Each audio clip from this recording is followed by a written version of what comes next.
Good day, everyone. Welcome to Prokon's Get Acquainted with Sumo webinar.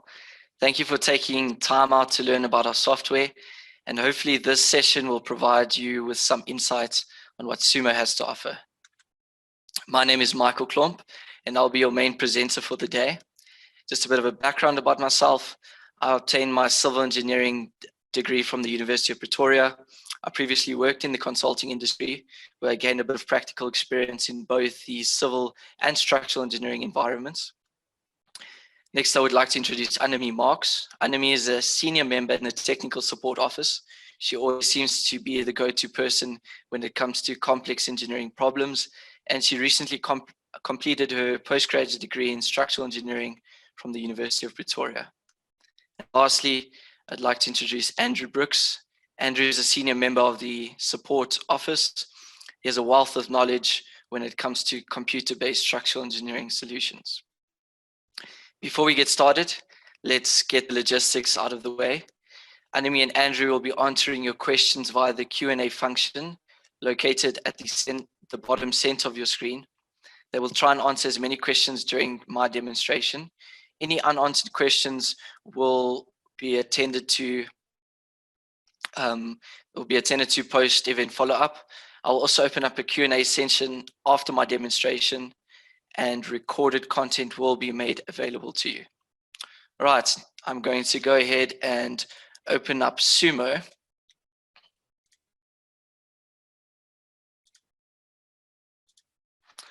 Right, I trust everyone has can see Sumo open on their screens. Sumo, as everyone is aware, is our structural analysis platform. I'm going to go ahead and demonstrate a couple of features. Right, first things first, I'm going to add a couple of levels to my structure, assign a couple of elevations to them. Next, I'm going to go ahead and add materials. We'll go ahead and let's add 350W steel, as well as some concrete. Let's make it 25 MPa and 30 MPa concrete. You can see that you have different materials that you can add. It's not just steel and concrete. There's timber, aluminium, and bolts, and the same goes with the sections. Next up, let's add those sections.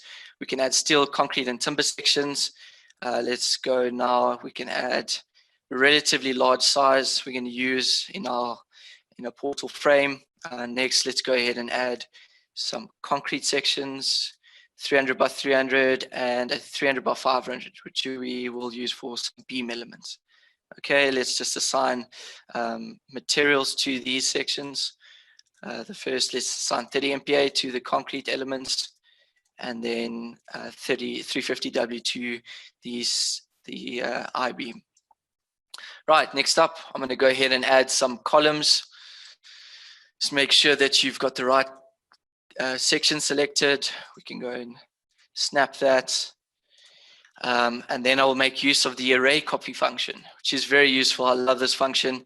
It's just quick to generate objects in each direction. There we go. We've got all our columns now generated. Next up, let me go ahead and use those levels. These levels are awesome to use. It just makes it easier to use in the 2D environment. And it's just quick to draw. So I'm going to go ahead and draw a slab on level 0. You can just go and define the boundaries. And then here on the properties palette, we can go and change the thickness as well as the meshing size, and then assign a material to that slab. Push accept, and then we can have a look in the 3D plane of our structure. Right, next up, I'm going to go ahead and mesh that slab and have a look in the discretized view.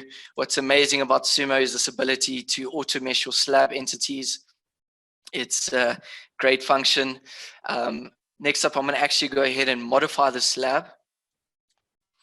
We can go ahead now and modify, and I'm going to use the XZ plane and put in a circle. Just a matter of clicking, accept that, and once again, we can have a look at that hole. Now again, I'm going to go ahead and edit the slab, or mesh the slabs rather. Right, so we've got a bit of a problem there. We can go and change the thickness of the slab to 0.5 and mesh it. Right, and have a look in the discretized view. What's amazing now, you can see that that opening, the meshing properties have been adjusted for that opening, and that's a great function. To those that are aware of frame, you have to usually go and define your finite elements, which can take a lot of time. Right, next up, I'm going to go and change the elevation of the slab. You can adjust that to 4 meters, as well as the columns. I'm going to change their height to 4 meters. Okay, I'm going to now go and use the linear copy function and going to just copy those to different levels. Let's make 3 copies of the columns. And I'm going to do the exact same for the slabs. Use that linear copy function and just go and copy those out. All right, so I've got my slabs and columns defined. Next up, I'm going to go ahead and add some walls to my structure. You can simply just go and draw that in. Then I can make use of the linear copy function once again, and we can generate 3 copies of that. Then in Sumo, there's the ability to filter out elements, which I'm doing right now. I'm going to filter out the walls and change the wall height to 4 meters, just so that the top of the walls are flush with the top slab. All right, great. Next up, let's go ahead now and add some normal beams to level 1. The normal beams are located over here. We can toggle to the XZ plane and define, let's use that 300 by 500 section. You can also change the start and end fixity in the properties palette. We can generate torsional pins. And then it's just a matter of going to draw that out on the slab itself. Right, so we're just drawing that out quickly, and then we can push escape, and let's just go have a look at how the model looks in the main view. So we've got those normal beams in. Next up, I'm going to add some monolithic beams into my structure. The monolithic beams are located over there. I will then add the sectional width. I'm going to just make it 300, which is similar to the beams, and I have a depth of 500. And I will change the fixity once again to torsional pins at the ends of those monolithic beams. And then it's just a matter of drawing out the monolithic beams on the boundaries of the slab or wherever you need them. I'm just drawing them out on the boundary for illustration purposes. Once again, let's just have a look at our model. Right, so we've got those monolithic beams in and the normal beams. I'm going to make use of the filter function once again. Now you'll notice there's a great feature in Sumo for the monolithic beams where you can add an offset. This just means that you have the ability to model upstand and downstand beams. In this case now I've added an upstand beam. We can go back again and filter that and add a downstand beam. All right, so we've got that downstand beam in. It's just very nice to use. And yeah, so next up, let's go ahead and add some pad footings. But before I go there, I've turned on the discretized view, what is an amazing feature in Sumo is this ability for it to generate these nodes automatically. To those who are familiar with Frame, you would have to manually go and actually input those nodes, and now while I was generating the model updates automatically and you've got all those node numbers. All right, let me go ahead now and add some pad footings to my model. This is just a matter of selecting the area, and then we can go into the properties palette. You can change the translational and rotational fixity as required. I'm just going to change the width of the footings for now, and then you can just push enter to execute that command. There we go, we've got those pad footings added. Next up, I'm going to go to level 0. I'm going to add a slab to level 0. And the reason I'm doing this is just to sort of imitate a raw foundation interaction for the results. Once again, I'm going to keep it a 255 slab with a 0.5 meshing size. Just click accept. And then we've got the area function over here. The area function, you can go ahead and define the subgrade modulus, which would typically be obtained from your geotech report. They should put that, give that value in there somewhere in that report. Just go and draw that out once again and push accept to execute the command. All right, great. So we've got our supports defined. Next up, let's go ahead and add some steel columns.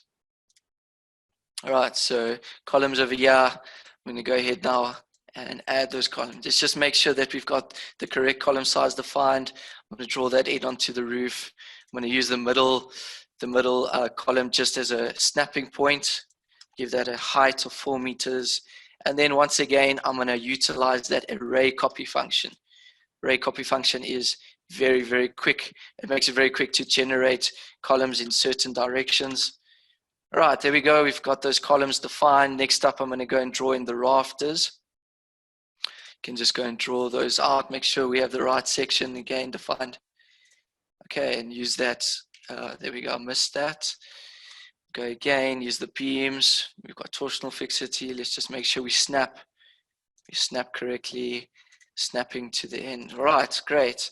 I'm going to just delete that center beam, and once again I'm going to make use of the linear copy function.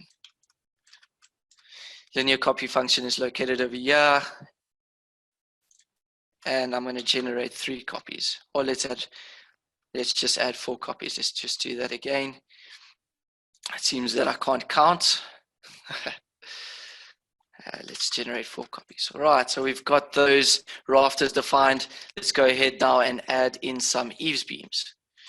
Let's just go draw that out. There we go, that's in. And once again, I'm going to use the linear copy function. And in this case, it's 3. Right, great.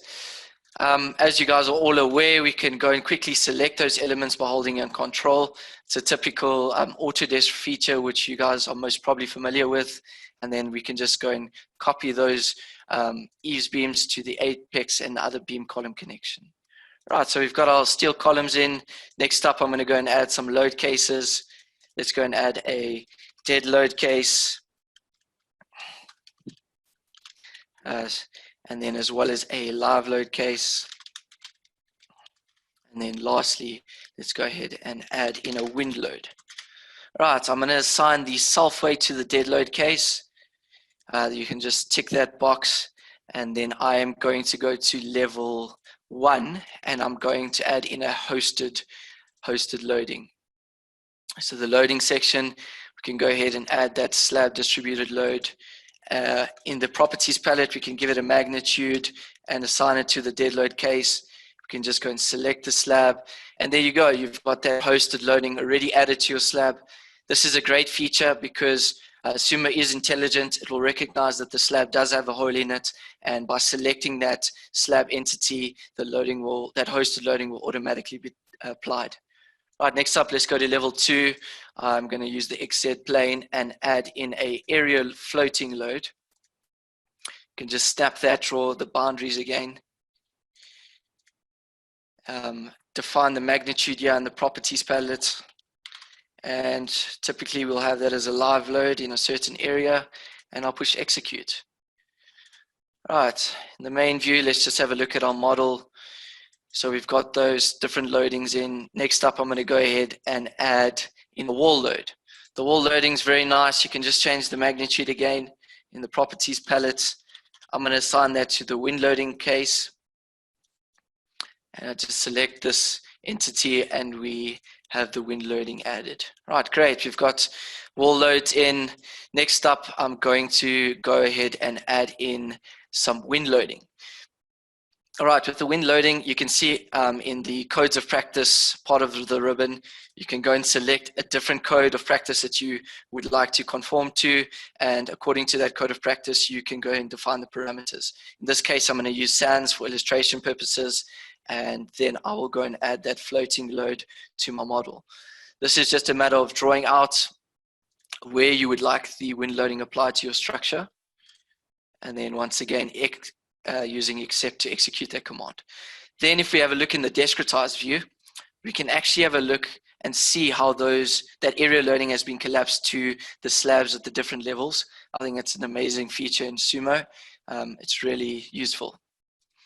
Right, next up, let me go ahead and now add a UDL load to my rafters. This is a super nice feature, and I'll show you now. Let's assign that to the dead load case.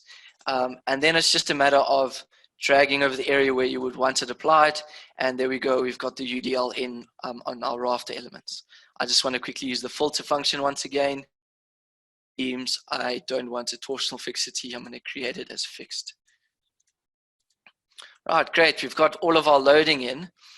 Next up, I'm going to use the load combinations.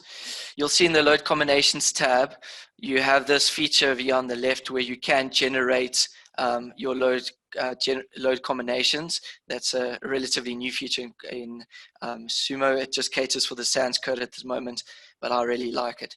But I'm going to go ahead and add my own load combinations. I'm going to add a dead load case, a dead and live, and lastly, a dead, live, and wind loading. All right, great. We've got those in. Now it's just a matter of assigning magnitudes to them for the ULS and the serviceability limit states. All right, great. We've got those in.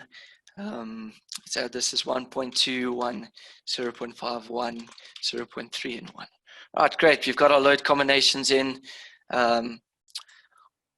Next up, I think we've got basically our whole structure is defined. I've got all my loading in. I've got my supports. A good practice is now to have a look at our message section here on the bottom right of our screen. We need to go ahead now and find a material for the monolithic beams. So once again, filter function, super useful. Go to the monolithic beams. All I need to do, I just have to apply a 30 MPa material to that, or whatever material you want to use. Might be stronger material. Okay, good practice that I generally do is to check my model. The model will then just automatically go ahead and check. You could see over there we got some problems with regards to meshing. I don't think that's too much of a problem. We can just go and change the meshing sides, so it's not a critical error as is. Before I go ahead now and analyze, I just would like to show you a bit about the settings. Settings of Sumo. We have different analysis types. You can run a linear, second order, non-linear buckling, and various seismic options. And then we can go ahead and choose whether or not we'd like the combinations only, or if you want load cases to be included in our analysis. And then next up, we've got the concrete design. So once we run the analysis, Sumo will automatically go and design various entities for you, such as the slabs. You can choose your code of practice over here, and then define all the various parameters that goes with that code of practice. Right, great. I'm going to go ahead now and solve the model and run a linear analysis on it. Hopefully we have a successful model. It should be the case. It was tried and tested. All right, great. We've had a successful run of the model. Next, I'm just going to quickly illustrate two results that I really like about Sumo. You can go in the displacement section and choose a combination, and then we can choose a multiplying value, and then I can go now ahead and animate my structure. I really like this. The reason being is you can sort of get a good feel of the interaction of the loading on the model, and you can really go ahead and make sure that that multiplier is really it's stretched. All right, that's a nice feature that I like about Sumo. And the other one being is the results on the slab with your area support. I like this. The reason being is that you can have a look at the pressure distribution. It will give you a good feel if you're looking at designing raft foundations, and that is a great help. All right, that sort of brings us to the end. The last thing I just want to discuss is the ability to now, we can also send our results to design links. So typically you would go ahead and use one of the various sections over here that you want to design. So let's say we want to go and design our beams. You can go to beam detailing, select your model, and then that automatically gets sent to various Prokon modules where you could go and design that element using the results generated in Sumo. All right, that sort of brings us to the end of our my demonstration. I will now open up the floor to various questions that you guys have raised during my demo, and I will try and attend to that. Let's just give it a minute for our support consultants to send through those questions, and I will address any questions that you guys have had.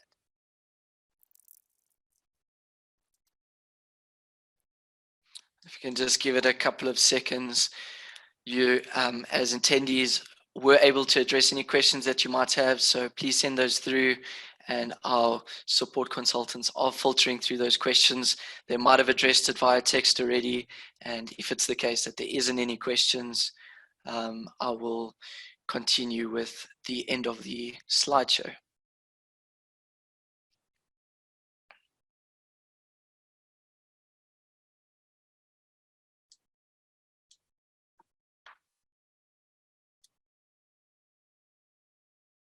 Right, while we were just waiting for those questions, just another feature.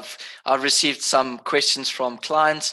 I'm just going to show the ability to create envelopes, something similar in Frame. You guys might not be able to or know how to do this. You can go ahead and add that as an envelope over here in the load cases. Next up, we can just go to the analysis settings, and we can generate those envelopes. You can either choose load cases or load combinations. I'm going to apply that, say okay. Next up, we can just quickly solve that.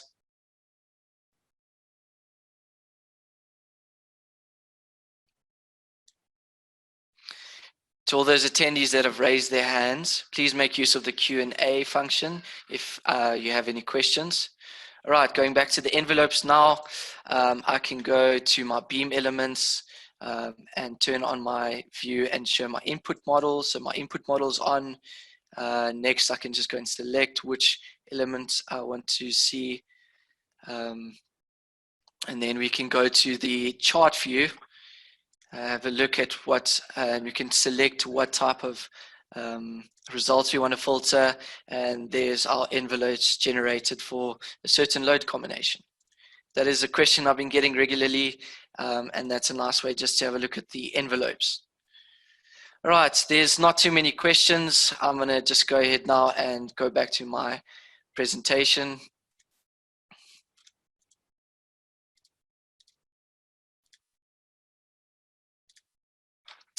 You can see me once again. I haven't gone anywhere.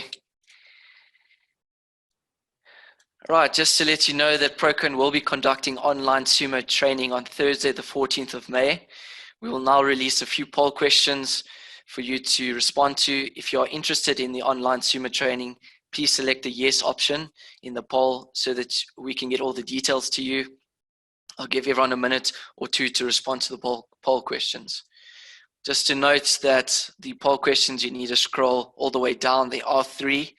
The first question is, would you like more information about the online sumo training on Thursday, the 14th of May? The next question is, which of the following topics would you like to see demonstrated for future Prokon webinars? This is super cool, important for us. We would like to generate more webinars in future, and this is just an opportunity to get feedback from you guys so that we can work on content to get you more familiar with what we have to offer here at Prokon. And then, would you like more information about sumo in general? There's two options there, yes and no. All right, all the video of this this webinar will be made available to you on request. So just let us know if you are interested in having a look at this webinar once again, and we will send you all the details. Right, so I'm going to just give it another 30 seconds for you as attendees just to respond to that poll question, and then we will almost end proceedings. If there were any questions that were raised and that weren't addressed, we will get back to you with regards to all of those questions. Apologies if we didn't answer them straight away, but we will get back to you. All right, just for, should you have any suggestions about future webinars, please feel to contact us at webinar@prokon.com, or if you have any questions about this webinar in particular, please feel free to contact us. For more tips and tricks on various Prokon modules, don't forget to subscribe to our YouTube channel. We as technical support consultants regularly work on that and try and address questions that you guys have. And then we have the knowledge base, as well as our existing client support. If you have any technical queries on the software, please feel free to consult our knowledge base or contact us via support portal.